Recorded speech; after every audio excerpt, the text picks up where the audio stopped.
Welcome to the Guitar Resource Screencast, music theory and guitar pattern topics for guitarists. Hello. Let's take a look at the C chord and work on spelling it out throughout the neck. So we have a root note, a third, and a fifth, just like all major triads. And the open chord here that we typically use is like this, in this shape here. So that's the C chord. Now all the chords that I'm going to talk about are C chords, and I'm just going to show them in different spots around the neck. So that's the open position. And now I'm going to highlight these areas so we have the same notes, root 3 and 5, and we're just reconfiguring them a little bit and spelling it out like this. So you could see that if you were to capo here at the 3rd fret, this would look like an A shape. And if you like, you can even put a capo as you're watching and follow along. So you can see this looks like an A shape, but we are staying with C chord. So let's go to the next spot. So here at the 5th position, if we spell out the available notes, we have root 3rd and 5th again, reconfigured, and this chord looks like the G, open G shape, but it's a C chord. And you could capo the 5th fret and actually play the G shape, but the actual notes are C. Now let's go to 8th position, and we'll spell out those.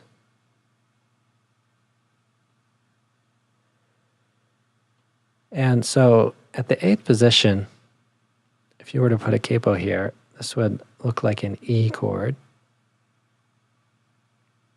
Okay.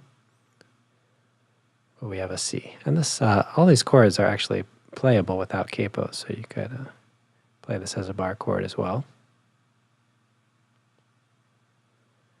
Okay, so let's look at the next shape. First finger would be on the 10th fret, or if you were capoing, you could have that at the 10th fret, although that is getting a little far up the neck for that. But here, you may recognize this as a D, open D shape, and it's a C chord. And if you go up here, and most likely your capo will not fit at the 12th fret, but if we go up here, we can see that this is the same shape that we started with over here, except we don't have the benefit of the open strings. Okay, and as you go up the neck, you find these same shapes. So that kind of, you could think of this as the A shape, open A shape, which we went over down here. So the guitar starts to repeat itself an octave higher here. So we have the G again.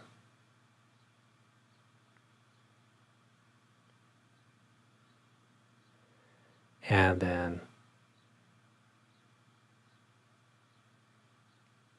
we have kind of the E shape,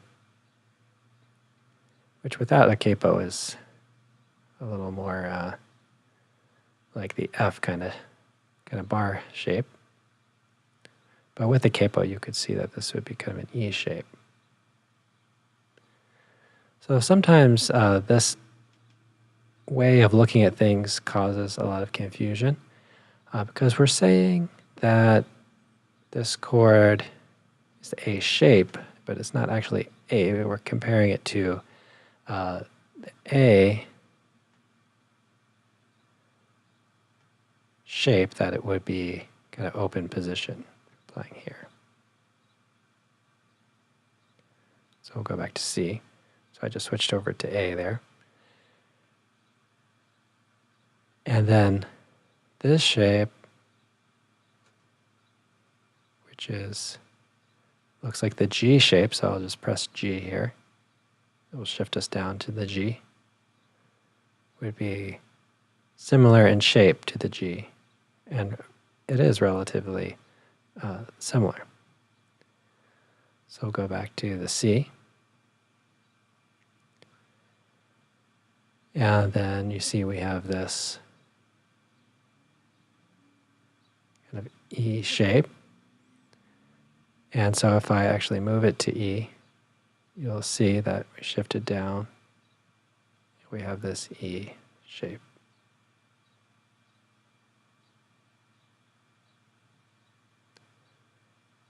So go back to C.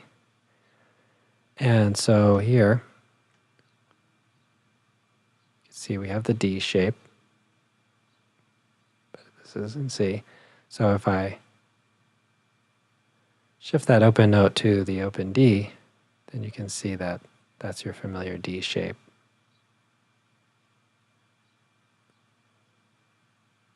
And we'll go back to C. So that's the idea. You have C, and then A, and then G, and then E, then D.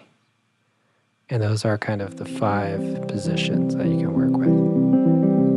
Thank you for viewing this episode of the Guitar Resource Screencast.